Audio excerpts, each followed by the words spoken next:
तो ये तस्वीरें हमने आपको दिखाई। हिमाचल से जो तस्वीरें आ रही हैं वो बेहद भयावह हैं। पलक झपकते ही घर, कार, शॉप सारे के सारे पानी में बह जा रहे हैं। कई सौ करोड़ की संपत्ति बारिश अपने साथ बहा कर ले गई। हिमाचल में आई तबाही को देखकर केदारनाथ जैसे प्रलय की यादें क्यों आ रही हैं? क्या इस वक्त हिमाचल में किसी चमत्कार की चर्चा जोरों पर है? हिमाचल में एक दिन में दो दो मौसम क्यों दिखाई दे रहे हैं? एक जगह मूसलाधार बारिश होती है तो दूसरी जगह भारी बर्फबारी इस वक्त क्यों हो रही है? लोकेशन देखकर मौसम के करवट बदलने के पीछे की वजह क्या है? क्या इसके पीछे कोई बड़ा वैज्ञानिक कारण है? क्या हिमाचल के मौसम का टू वेदर सिस्टम से कोई कनेक्शन है? हिमाचल की बारिश को रोग रेन क्यों कहा जा रहा है? हिमाचल प्रदेश के मौसम पर सबसे विश्वसनीय रिपोर्ट आपको दिखाते हैं, जिसे देखकर आप ये समझ पाएंगे कि इसके पीछे का कारण क्या है।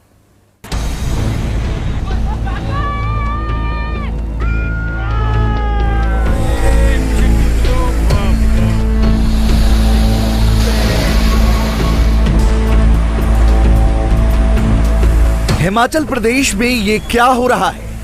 एक ही दिन, एक ही स्टेट में एक जगह मूसलाधार बारिश से तबाही तो दूसरी जगह बर्फबारी क्यों हो रही है?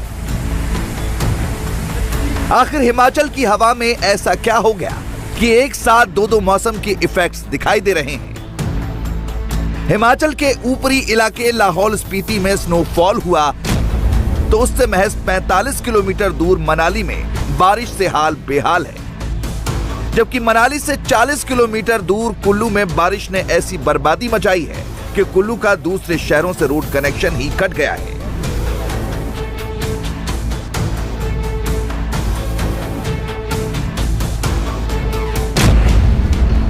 इसके लिए कौन जिम्मेदार है? क्या टू वेदर सिस्टम की वजह से ऐसा हो रहा है? क्या होता है ये two weather system? Two weather system में दो फैक्टर काम करते हैं। पहला वेस्टर्न डिस्टर्बेंस, दूसरा लो एटमॉस्फेरिक प्रेशर। पहले वेस्टर्न डिस्टर्बेंस समझते हैं।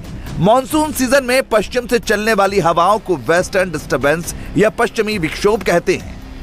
यह एक ऐसा तूफान होता है जो कैस्पियन या भूमध्य सागर से शुरू होकर भारत के नॉर्थ वेस्ट रीजन में मौसम को एबनॉर्मल यानी असामान्य कर देता है, जिससे नॉर्थ वेस्ट रीजन में निचले इलाकों में बारिश होती है, जबकि ऊंचाई वाले हिस्से में बर्फबारी या स्नोफॉल होता है।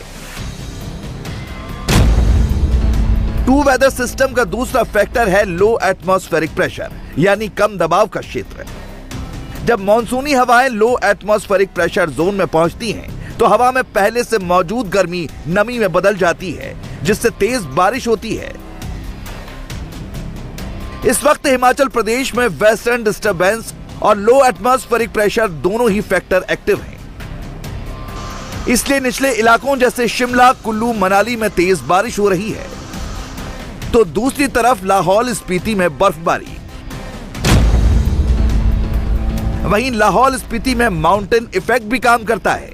माउंटेन इफेक्ट भी समझते हैं। जब हवा ऊपर उठती है तो नमी अलग हो जाती है और नीचे गर्म हवा रह जाती है।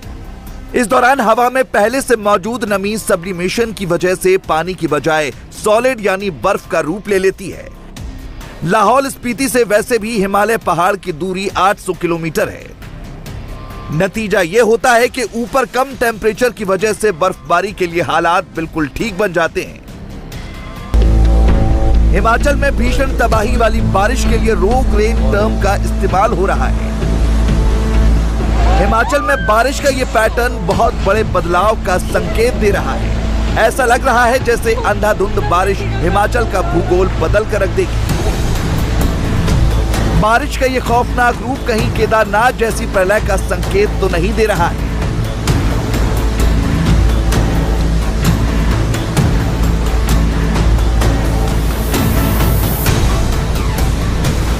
इसका रीजन क्या था? एक वेस्टर्न डिस्टर्बेंस था जो जनरली विंटर फिनोमिना होता है। मानसून में जितने भी वेस्टर्न डिस्टर्बेंस आते हैं वो जनरली बहुत नॉर्थ में आते हैं, लेकिन ये वेस्टर्न डिस्टर्बेंस काफी डीप था और हैवी पिछले 2 दिनों से आज भी है। और इसके अलावा एक लो प्रेशर जोन फॉर्मेशन हो गया साउथ वेस्ट राजस्थान के ऊपर। तीसरा जो एक फिनोमिना होता है मानसून ट्रफ, जो ईस्ट वेस्ट ट्रफ होता है, एक लो प्रेशर जोन बन जाता है पूरा, वो भी काफी एक्टिव था। एक्टिव हम तब बोलते हैं ये वाला टर्फ, जैसे उसमें क्या होता है ना, इधर वेस्टर्ली इधर ईस्टर्ली होता है हवाई, है ना, उसकी एक्सटेंशन 3.1 तक है। तो ये सारी चीजों का जहां मिक्सर हो गया, लो प्रेशर के इसके इंट्रैक्शन हो गया, उसके इंट्रैक्शन के कारण क्या हो गया, ये ऑलमोस्ट स्टेशनरी है WD, बहुत ज्यादा मूव नहीं किया। उसके प्रभाव से क्या हुआ कि जो मैक्सिमम कन्फ्लुएंस जोन रहा, जैसे आप बता रहे हैं, हिमाचल प्रदेश में रहा। तो हिमाचल प्रदेश में कंटिन्यूस पिछले 2 दिनों में एक्सट्रीमली हैवी रेनफॉल हो रही है। आज के दिन भी हमने जहां के लिए रेड अलर्ट दे रखा है, अब एक्सट्रीमली हैवी एक्सपेक्ट कर रहे हैं। पिछले 72 घंटे हिमाचल में बेतहाशा बारिश ने कई रिकॉर्ड बनाए। मूसलाधार बारिश के बाद 765 सड़कों पर आवाजाही पूरी तरह बंद है। सैकड़ों टूरिस्ट कुल्लू, मनाली, सोलन, शिमला, लाहौल स्पीति में जहां तहां फंसे हुए हैं। भारी बारिश से करीब 20 जगह जानलेवा लैंडस्लाइड हुआ। शिमला मौसम विभाग के मुताबिक सोलन में 24 घंटे में 135 मिलीमीटर बारिश रिकॉर्ड की गई। बारिश से बेहाल हिमाचल में इस वक्त सबसे ज्यादा चर्चा इसी तस्वीर की हो रही है। मंडी के ऐतिहासिक पंचवक्त्र महादेव मंदिर को ब्यास नदी ने अपने आगोश में ले लिया। ब्यास नदी और सुकेती खड्ड के किनारे बने इस 150 साल पुराने मंदिर की तस्वीरें केदारनाथ की याद दिला रही हैं। ऐसा इसलिए कहा जा रहा है क्योंकि ठीक 10 साल पहले साल 2013 में केदारनाथ में प्रलय के दौरान भगवान केदारनाथ का मंदिर पूरी तरह सुरक्षित रहा, लेकिन आसपास मौजूद सब कुछ सैलाब अपने साथ बहा ले गया था। आज मंडी में वैसा ही कुछ देखने को मिल रहा है। ब्यास नदी उफान पर है, लेकिन पंचवक्त्र महादेव का मंदिर टस से मस नहीं हुआ, ज्यों का त्यों खड़ा है। हिमाचल में सैलाब से मचे हाहाकार के बीच इसे एक बड़ा चमत्कार माना जा रहा है, जहां एक ओर पुल, पहाड़ और बड़े बड़े मकान धराशायी हो गए, वहीं पंचवक्त्र मंदिर पर कोई असर नहीं पड़ा। उफनती ब्यास नदी की तस्वीरें ये बताने के लिए काफी कि मंडी पर खतरा कितना बड़ा है। जिला के हालात अभी इस तरह के हैं, ये कंप्लीट डिज़ास्टर की स्थिति में हैं और सभी नदियां उफान पर हैं। बहुत ही ज़्यादा उग्र स्थिति है और बिल्डिंग्स, ब्रिजेस और पार्किंग एरियाज़ बहुत सारे जो जल में निमग्न हो चुके हैं। लेकिन हमने इवैक्यूएशन की बहुत अच्छी कार्रवाई की है। हमारी लोकल टीम्स और SHOs के साथ मिलकर हमने जहाँ जहाँ पर लोगों को खतरा है वहाँ से लोगों को हमने इवैक्यूएट किए। करीब 8 से 12 परिवार जो हैं उनके लोगों को हमने आज ही इवैक्यूएट किया और अभी भी इवैक्यूएशन की जो प्रक्रिया है वो जारी है। कहीं तो कुछ लोग स्ट्रैंडेड हैं या उनको निकालने का प्रोसेस चल रहा है कुछ इस तरह? जो लोग कुल्लू से वापस यहाँ को यात्रा कर रहे हैं वहाँ से कुछ खबरें आई हैं कि उन लोगों के फोन्स पे कांटेक्ट नहीं हो पा रहे हैं। कुल्लू में पूरी तरह से इलेक्ट्रिसिटी बाधित है, इस वजह से उनसे कांटेक्ट नहीं हो पा रहा है। ये तस्वीरें कुल्लू की हैं। ब्यास नदी ने सबसे अधिक तबाही कुल्लू में ही मचाई है। पलक झपकते ही ब्यास के तेज बहाव में पूरा का पूरा मकान समा गया। कुल्लू के गांधीनगर में ब्यास नदी का कटाव काफी बढ़ गया। नदी किनारे बने घरों को प्रशासन ने खाली करवा दिया है ताकि किसी तरह की जान का नुकसान ना हो। ब्यास में पानी का लेवल हाई होने से कई सड़कें पूरी तरह टूट गई हैं। इससे कुल्लू का कनेक्शन दूसरे शहरों से पूरी तरह कट चुका है। न कोई कुल्लू से बाहर निकल सकता है और न ही रोड के रास्ते कोई कुल्लू पहुंच सकता है।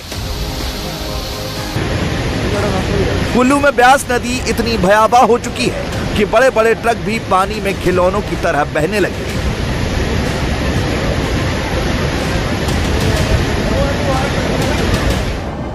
पार्किंग में खड़े ट्रक ब्यास की तेज धारा में बहते दिखाई दिए।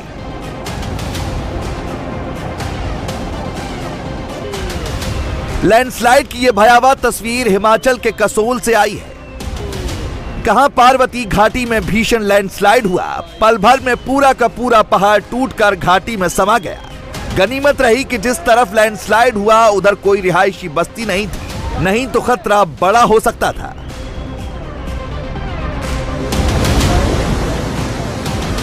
मनाली में मणिकरण साहिब गुरुद्वारा को जोड़ने वाला पुल तबाह हो गया। पानी का तेज बहाव पुल की सतह से ऊपर जा पहुंचा। मणिकरण साहिब गुरुद्वारे का निचला हिस्सा भी पानी में समा गया। तस्वीरों में साफ देखा जा सकता है कि गुरुद्वारा साहिब आधा पानी में डूब गया है। अचानक भारी बारिश की वजह से मनाली में कई गाड़ियां पानी में खिलौनों की तरह बहने लगी। लोगों को संभलने का मौका तक नहीं मिला। लोग दूर खड़े देखते रहे और उनकी लाखों की कार पानी के बहाव में समा गई। ब्यास नदी की लहरों के आगे ऊंची इमारतें भी ताश के पत्तों की तरह बह रही हैं। इंडिया टीवी हर वक्त हर जगह डाउनलोड करने के लिए सर्च करें India TV news Google play store या ऐप स्टोर पर।